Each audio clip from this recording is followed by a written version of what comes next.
Hello viewers, আসসালামু আলাইকুম। বরাবরের মতো চলে আসলাম নতুন আরেকটি চমৎকার ভিডিও নিয়ে। আজকে হচ্ছে নাইকি ব্র্যান্ডে আপনাকে বুট দেখানোর চেষ্টা করব।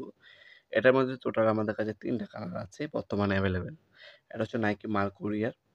সাইজ হচ্ছে ৩৯, ৪০, ৪১, ৪২, ৪৩ পর্যন্ত বর্তমানে সাইজ আছে এটা। নাইকি মার্কুরিয়ারে কালার হবে ৩ টা। এটার বর্তমান দাম হচ্ছে আস্কিং প্রাইস ৳৪,২০০। এগুলো আপনারা সরাসরি শপে এসে নিতে পারবেন অথবা অনলাইনের মাধ্যমে অর্ডার দিয়েও নিতে পারেন। নওয়াবপুরমার্ট.কম সেখানে আপনারা অর্ডার দিলে ঢাকা এবং ঢাকার বাইরে হোম ডেলিভারি অথবা কুরিয়ারের মাধ্যমে নিতে পারবেন। ঢাকার মধ্যে হলে ১ থেকে ২ দিন এবং ঢাকার বাইরে হলে ১ থেকে ৩ দিনের মধ্যে প্রোডাক্টগুলো পারচেজ করতে পারবেন। অথবা সরাসরি আমাদের শপে এসে নিতে পারেন। আমাদের শপটি শনি থেকে বৃহস্পতিবার সকাল ১০টা থেকে রাত্রের ৭টা পর্যন্ত ওপেন থাকে। ক্যাপসুল স্প্যাগের মধ্যে পাচ্ছেন সোল্ডের ফিনিশিং দেখতে পাচ্ছেন খুবই প্রিমিয়াম ক্যাটাগরি ফিনিশিং পাবেন। 100% ওয়াটারপ্রুফ, যেকোনো মাঠ কন্ডিশনে পরে খেলতে পারবেন। খুবই লাইট ওয়েট দেখতে পাচ্ছেন। খুবই লাইট ওয়েট।